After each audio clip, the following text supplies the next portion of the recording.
रहेगी। 2 मई का जब रिजल्ट आएगा तब पता चलेगा कि वो जो है हिंदू और भगवा को गाली दे रहे हैं, इसका जवाब बंगाल की जनता देगी। और बंगाल में क्या इन्वेस्टमेंट आ रहा है? 1%।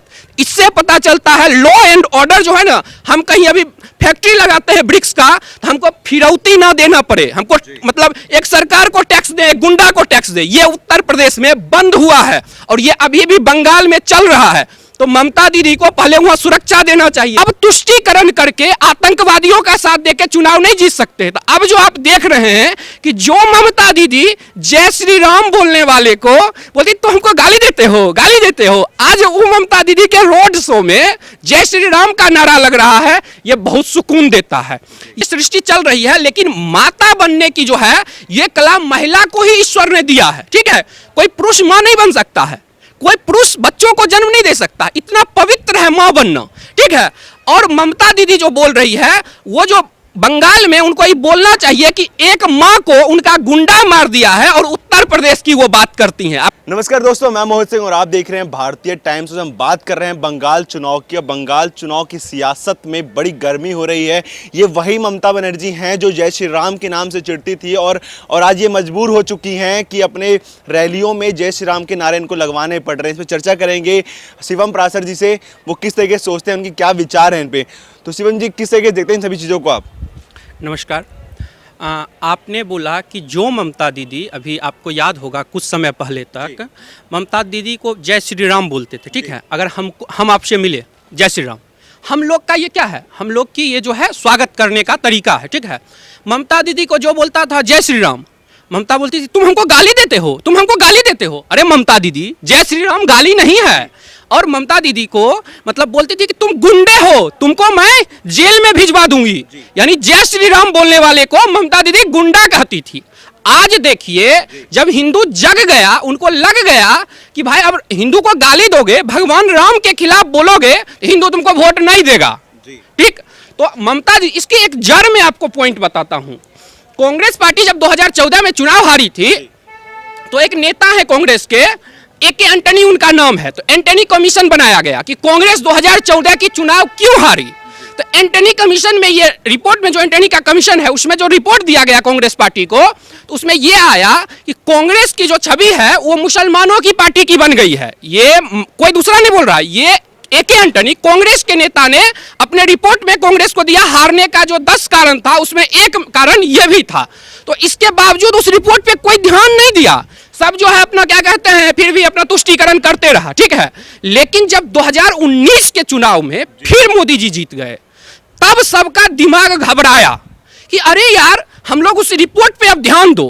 तो देखे होंगे 2019 के चुनाव से पहले दिल्ली में केजरीवाल जी भगवान राम को गाली दे रहे थे, वहां राम मंदिर बनने का विरोध कर रहे थे।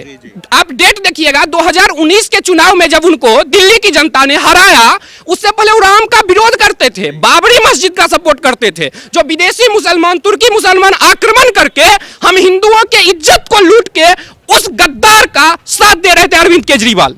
ये थी 2019 से पहले उनकी नीति। आप कांग्रेस पार्टी को लीजिए, कांग्रेस पार्टी की भी नीति यही थी। लेकिन जब जो 2019 में जो लोग भारतीय संस्कृति से प्यार करते हैं, जब वो लोग फिर से बीजेपी को वोट दे दिया, तब इन लोगों को लगा कि अब तुष्टीकरण करके आतंकवादियों का साथ देके चुनाव नहीं जीत सकते। तो अब जो आप देख रहे हैं कि जो ममता दीदी जय श्री राम बोलने वाले को बोलती तो हमको गाली देते हो। आज वो ममता दीदी के रोड शो में जय श्री राम का नारा लग रहा है, ये बहुत सुकून देता है। ये तो राजनीतिक बयान हो गया, समझे।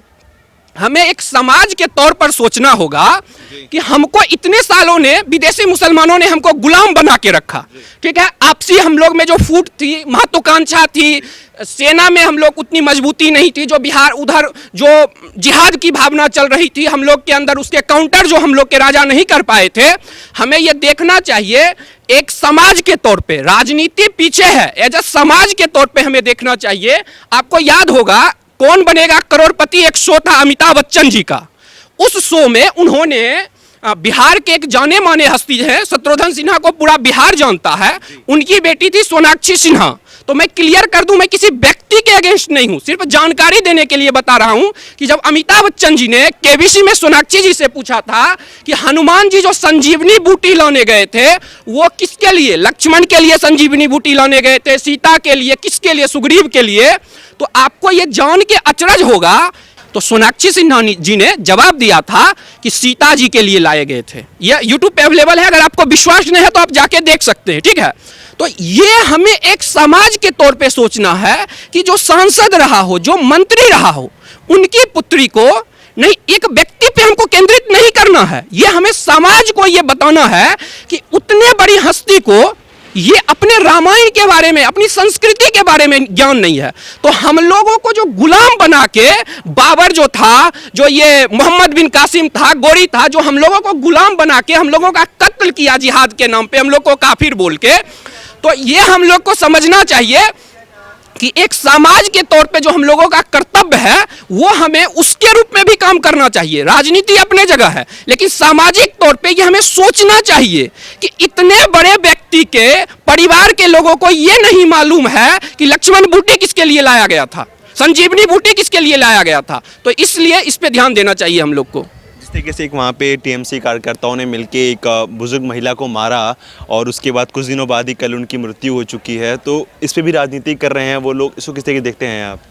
देखिए, आपने राजनीतिक हिंसा की बात की है, सोचिए इतना बड़ा बात है कि इस पे प्रधानमंत्री बयान दे रहे हैं। ये पश्चिम बंगाल की जो ये पश्चिम बंगाल की कल्चर जो लोग बोलते हैं वो गलत बोलते हैं। ये पश्चिम बंगाल की कल्चर नहीं है, ये वहाँ के पॉलिटिकल पार्टी ने इसको कल्चर बना दिया। अगर कोई कहते हैं, ये देखते होंगे आप डिबेट में बहुत सारे लोग बोल देते हैं पश्चिम बंगाल का कल्चर है, गलत बात है। पश्चिम बंगाल का कल्चर ये नहीं है, ये जो है कम्युनिस्ट पार्टी ये कल्चर शुरू की थी। कांग्रेस के एक कार्यकर्ता को मारा था और उस कार्यकर्ता के खून से सने हुए भात जो है, विश्वास नहीं होगा आप जाके सर्च कीजिएगा कि कम्युनिस्ट पार्टी ने कांग्रेस के कार्यकर्ता को मारा था और उसके खून से सना हुआ चावल का भात उस कार्यकर्ता की मां को खिलाया था। आज वही कम्युनिस्ट कांग्रेस दोनों साथ हो गई, उस कार्यकर्ता की मौत को भूल गई। अब आते हैं इस मुद्दे पर अब आते हैं कि जो ये जो मारा गया, इनको ये सोचिए कि इनका बेटा बीजेपी का था, ठीक है, वो अलग विचारधारा का था, तो उसको जो है मारने के लिए गया और उसकी मां आई बीच में बचाने के लिए। भाई किसी के बेटा को मारोगे, बस उसकी मां को ही मारने लगा। जैसे अमित शाह ने एक ट्वीट किया, जो माता श्री जब गुजर चुकी थी उनके बाद उन्होंने एक ट्वीट किया, उसके बाद उन्होंने ममता बनर्जी ने पे एक आरोप लगाया कि वो पहले जाके यूपी में देखे जिस तरीके से उत्पीड़न किया गया एक महिला को और मार दिया गया, तो उस पर अमित शाह जी क्यों ना बोले, तो इसको किस तरीके देखते हैं आप? देखिए, ममता दीदी जो है ना, वो एक महिला होने का, जैसे होता है क्या, महिला होना गर्व होने की बात है, महिला होना गर्व होने की बात है, क्योंकि महिला ही है जो जिनके कारण, महिला और पुरुष के कारण ये सृष्टि चल रही है। लेकिन माता बनने की जो है ये कला महिला को ही ईश्वर ने दिया है, ठीक है। कोई पुरुष मां नहीं बन सकता है, कोई पुरुष बच्चों को जन्म नहीं दे सकता, इतना पवित्र है मां बनना, ठीक है। और ममता दीदी जो बोल रही है, वो जो बंगाल में, उनको ये बोलना चाहिए कि एक मां को उनका गुंडा मार दिया है और उत्तर प्रदेश की वो बात करती हैं। आपको पता है, ये भारत के इतिहास में, रिपीट करता हूं, भारत के इतिहास में पहला बार ऐसा हुआ है उत्तर प्रदेश में, गर्व करने की बात है कि गुंडा अपने पुलिस वाला को गुंडा मारता था। अब क्या हुआ, अब याद होगा आपको, आगरा में जब अखिलेश यादव की सरकार थी तो पुलिस वाला को गुंडा मार देता था। आज क्या हुआ, आज उत्तर प्रदेश में ऐसा परिवर्तन हुआ है कि गुंडा गला में तख्ती टांग लेता है कि सर मैं गुंडा था, पुलिस वाला को, सर मैं गुंडा था, मुझे जेल में डाल दो, मेरा इनकाउंटर नहीं करो। तो गुंडा के अंदर डर बैठ गया, जिसके कारण अभी पूरे भारत में वन ऑफ द बेस्ट जो है इन्वेस्टमेंट जो है, जो इन्वेस्टमेंट आ रहा है, तो उत्तर प्रदेश और भारत के युवाओं को रोजगार मिलेगा, वो आ रहा है उत्तर प्रदेश में। और बंगाल में क्या इन्वेस्टमेंट आ रहा है, 1%। इससे पता चलता है लॉ एंड ऑर्डर जो है ना, हम कहीं अभी फैक्ट्री लगाते हैं ब्रिक्स का, तो हमको फिरौती ना देना पड़े, हमको मतलब एक सरकार को टैक्स दे, गुंडा को टैक्स दे, ये उत्तर प्रदेश में बंद हुआ है और ये अभी भी बंगाल में चल रहा है। तो ममता दीदी को पहले वहां सुरक्षा देना चाहिए, तब बोलना चाहिए कि उत्तर प्रदेश का लॉ एंड ऑर्डर ऐसा बना दिया गया है ना। अभी आप देखे होंगे कि गुंडा को, जो मुख्तार अंसारी है, सुप्रीम कोर्ट बोला है कि उसको, सोच लीजिए योगी सरकार कितना कंसर्न है लॉ ऑर्डर को लेके, कि पंजाब में जिसको कांग्रेस जिस गुंडा को बचा रही थी तुष्टीकरण के लिए, वोट बैंक के लिए, उसको घसीट के भारत क्या यूपी लाया जाएगा। और भारत के अंदर ही सोचिए, एक सरकार एक गुंडा को बचा रही है, एक सरकार है जो उस गुंडा को घसीट के लाएगी। ममता बनर्जी जब 2011 में चुनाव लड़ने के लिए आई थी तो उन्होंने कहा था कि मैं टाटा और नैनो को नंदीग्राम में लेके आऊँगी, और वो टाटा नैनो तो अभी तक नहीं आया, उनको 10 साल हो गए। और जो पहले की उद्योग थे वहाँ पे, चाय पत्ती के बागवान थे, जो बाकी उद्योग थे वो सभी ख़त्म हो गए। तो ना विकास हुआ, और वो कहती हैं कि विकास हुआ, बीजेपी से चिढ़ रही है। तो इसको किस तरीके से देखते हो, क्या विचार होंगे इस पर आप? देखिए, मैं कोई रेटोरिक नहीं बोलूँगा, मैं जो है आंकड़ा रखूँगा, ठीक है। ये आंकड़ा है, कोई भी व्यक्ति जाके देख सकता है। जो यहाँ वेस्ट बंगाल सरकार का आंकड़ा है, मैं वही बता रहा हूँ, और भारत सरकार का, अपने मन से मैं कुछ नहीं बता रहा हूँ। ये एविडेंस है कि आप वेस्ट बंगाल सरकार के वेबसाइट पे और इंडियन गवर्नमेंट के वेबसाइट पे जाइए, और आप पाइएगा कि ये जो कांग्रेस, कम्युनिस्ट और टीएमसी, इन तीनों ने मिलकर बंगाल के इंडस्ट्री को कैसे बर्बाद किया है, हम आपको तथ्य के साथ बताते हैं। बंगाल का, इन तीनों से पहले बंगाल का इंडस्ट्रियल प्रोडक्शन 30% था, यानी 30%। आज वो मात्र 3.5%, यानी 30 से इन तीनों ने मिलकर 3.5% पे ला दिया इंडस्ट्रियल प्रोडक्शन को। जीडीपी जो था बंगाल का, वो 5% हाइयर देन महाराष्ट्र था, महाराष्ट्र से 5% हाइयर था। आज जो 35% ऑफ महाराष्ट्र, अप्रोक्स 1/3 पे आ गया है। ये हाल वेस्ट बंगाल का बना दिया है। एक और आपको छोटा सा आंकड़ा देता हूं, जो अभी पूरा विश्व भारत का गुणगान कर रहा है कि भारत ने सबको दबाई दिया, हनुमान जी की तरह संजीवनी बूटी वाला जो सीन जो है वो ट्वीट किया गया, भारत की संस्कृति हम लोग को गर्व होता है।